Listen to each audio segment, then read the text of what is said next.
In the far north, beyond snowy mountains and frozen lakes, stood a palace carved from ice and crystal.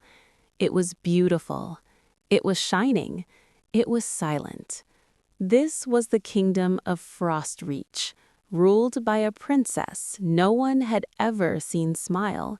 Her name was Princess Kaia. People called her the Ice Princess, not because she lived in the cold, but because her heart had turned cold too. Years ago, a winter storm took her parents. Since that day, snow followed her footsteps. Frost crept along windows when she passed, and flowers froze at her touch. She did not mean for it to happen, but her sorrow had become magic, and her magic had become winter. Far to the south, in a warm valley filled with golden sunlight, lived a boy named Lior. He was the son of a gardener and knew every flower by name, but there was one plant even he had never seen bloom. A single bud, glowing faintly red, growing alone in the greenhouse. His grandmother called it the fire flower. It blooms only once every 100 years, she said, and only when the world needs warmth the most. One morning, the flower bloomed. Petals like living flame opened, glowing but not burning. Warmth filled the air, and in the petals Lior heard a whisper, "Take me north." Snow had begun creeping into southern lands, crops freezing, rivers icing over. "Frostreach," the elders said in fear, "the Ice Princess's power is growing." Lior didn't understand kingdoms or magic rulers, but he understood plants, and this flower was not meant to stay. So he gently carried it in a crystal lantern and began walking north. Days later, he reached the edge of eternal winter. The sky turned pale, snow fell endlessly, trees stood frozen like statues.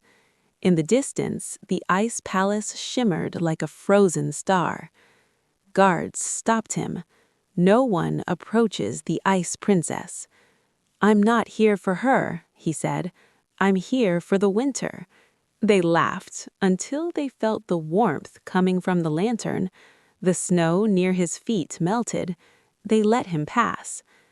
Inside the palace, Princess Kaia stood alone in a hall of ice pillars. When Lior entered, frost spread across the floor toward him. "Go back," she said, her voice calm but distant. "I cannot stop the cold." "I didn't come to stop you," he said. He opened the lantern. Warm golden red light filled the hall. For the first time in years, Kaia felt warmth on her face. She stepped back. "What is that?" "The fire flower," he said. "It blooms when the world is losing warmth." "I don't want it," she said sharply. "Everything I touch freezes." "That's because you're holding winter alone," he replied. She froze. "What does that mean?" He stepped closer, though frost climbed his boots. "Winter isn't meant to stay forever, but spring can't come if you never let the cold go." Her voice trembled. "If I let it go, I lose the last thing connected to my parents." The hall fell silent.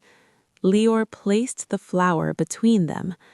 "You don't lose love by letting go of pain," he said softly. "You make space for new warmth." Tears formed in her icy blue eyes and turned to tiny crystals before falling. She knelt. Slowly, carefully, she touched the fire flower. The petals did not freeze. They glowed brighter. Warmth spread through her fingers, up her arm, into her chest, where grief had lived like endless winter. She cried, not in sorrow this time, but release. The palace trembled. Ice on the windows cracked. Snow outside slowed. far across the land, the first drop of melting water fell. Kaia stood, her magic changing. Snow still shimmered around her, but softer now, like winter's beauty, not its burden. "Will winter disappear?" she asked. "No, the world needs winter," she nodded. "But it also needs spring." She placed the fire flower in the palace garden. Where its warmth met her magic, something new grew. Not ice, not fire, but glowing frost flowers, cool and warm at once. From that day on, Princess Kaia was no longer called the Ice Princess. She became the guardian of seasons.